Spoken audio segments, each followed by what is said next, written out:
savoir, de continuer. Nous sommes à la page 24 de ce livre qui dit Allah, après avoir cité les différents niveaux de croyants, il a mentionné ceux qui, n'est-ce pas, persévèrent dans le zikr, les femmes et les hommes.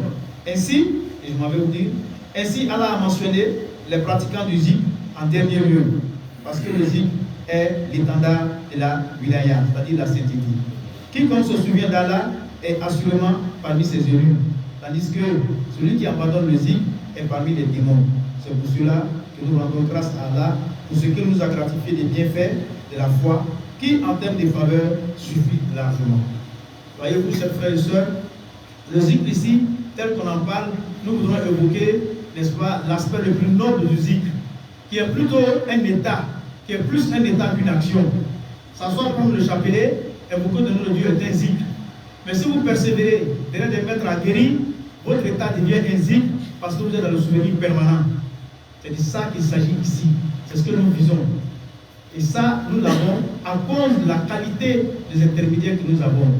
Nous voici à nos maîtres qui nous mènent, n'est-ce pas, au grand chef Ahmad Tidiane, au prophète Mohammed sallallahu alayhi wa sallam. Tout pratiquant de la voie sait qu'il arrive à un moment où il n'a pas forcément besoin de chapeler pour se souvenir d'Allah, parce que le cœur est éveillé. C'est ça le zikr. Voici pourquoi on dit que cette faveur suffit largement. Oui, parce que celui qui se souvient constamment, à tout instant d'Allah, a reçu une énorme grâce. N'est-ce pas? Louange à Allah pour le bien du Coran. Louange à Allah pour le bienfait de Sayyidina Mohammed, paix salut sur lui.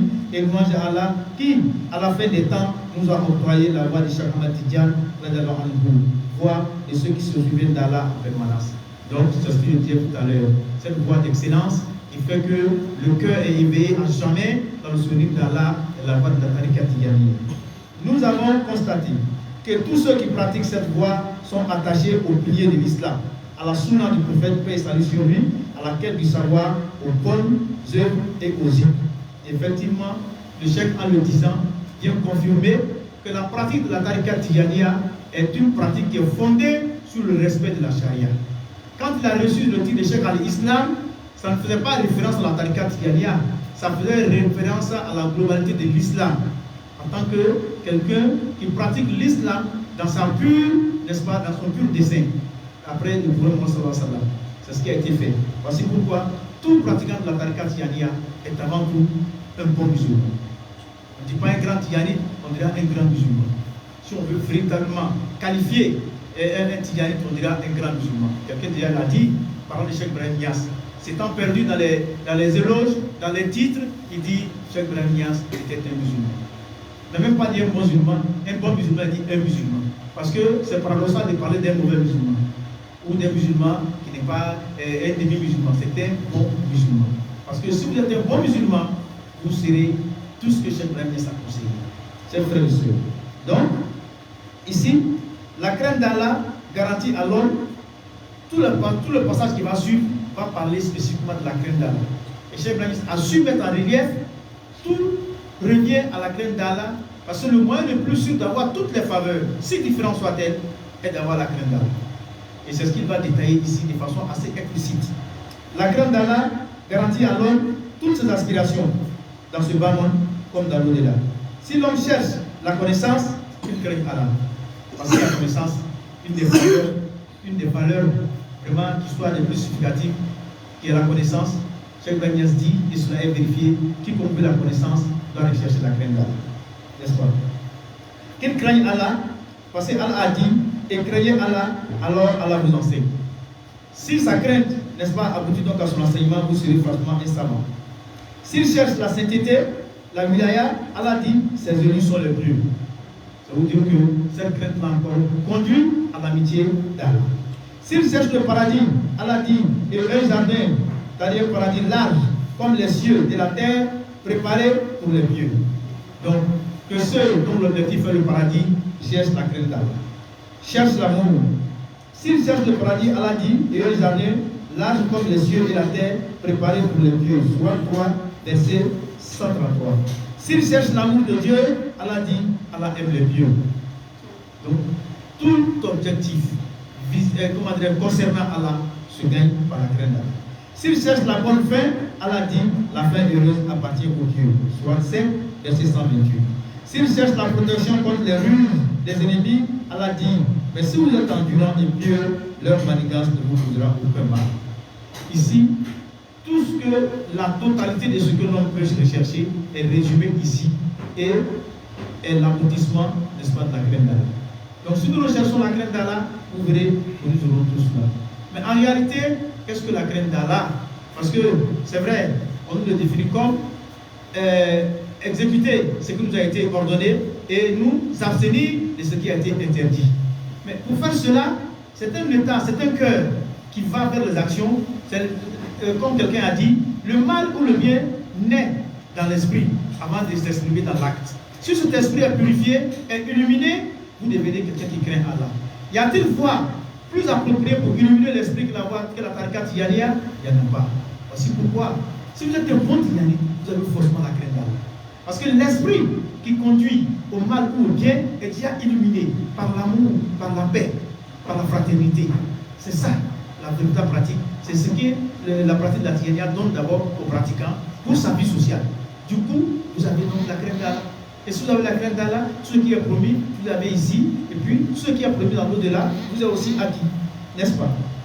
S'il veut être épargné des difficultés ou qu'il cherche le risque, c'est-à-dire la chance, et les biens, l'abondance, c'est-à-dire la substance, Allah dit, et quiconque craint Allah, il lui donnera une issue favorable et lui accordera ses dons par des moyens sur lesquels il ne comptait pas.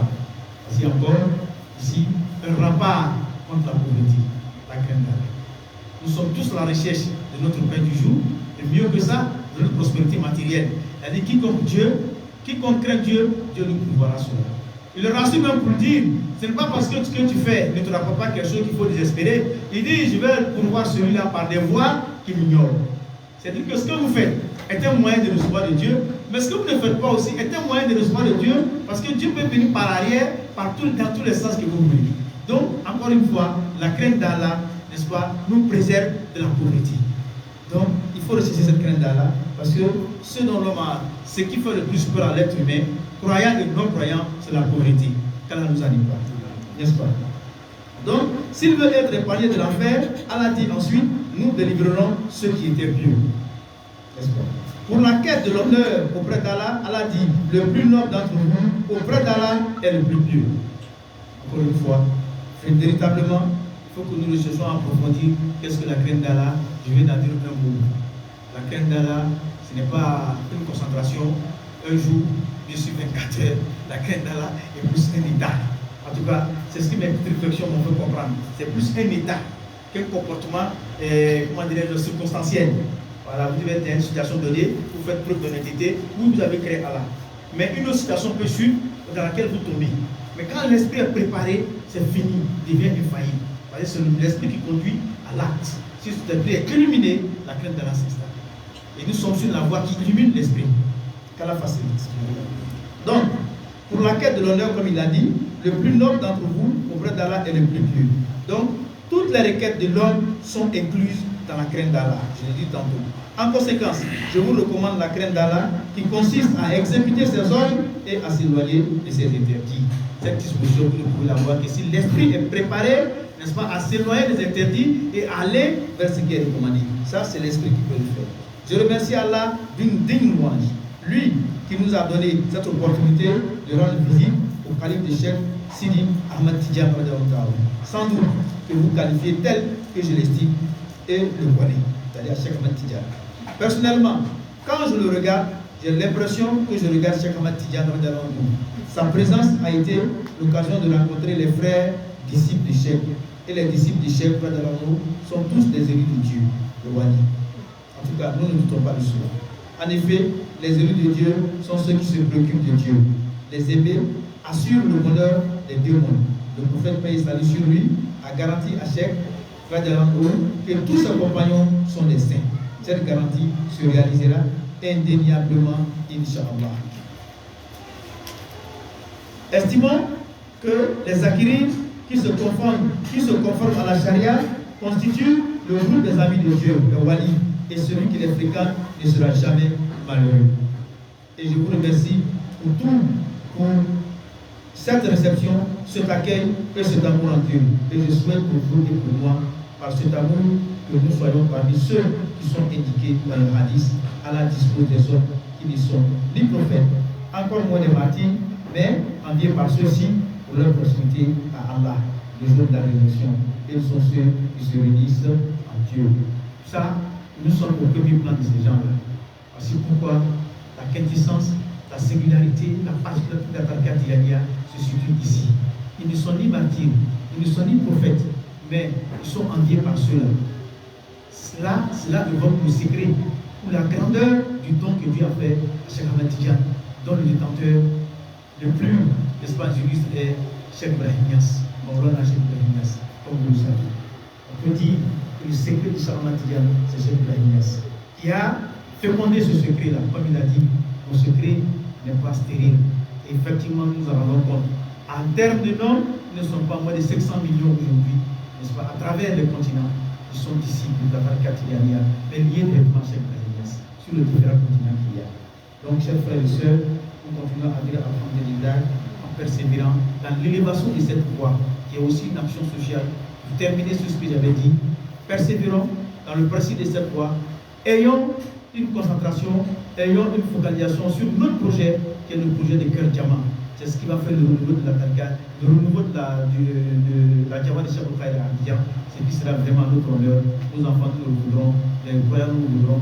Assalamu alaikum wa rahmatullahi wa barakatuh.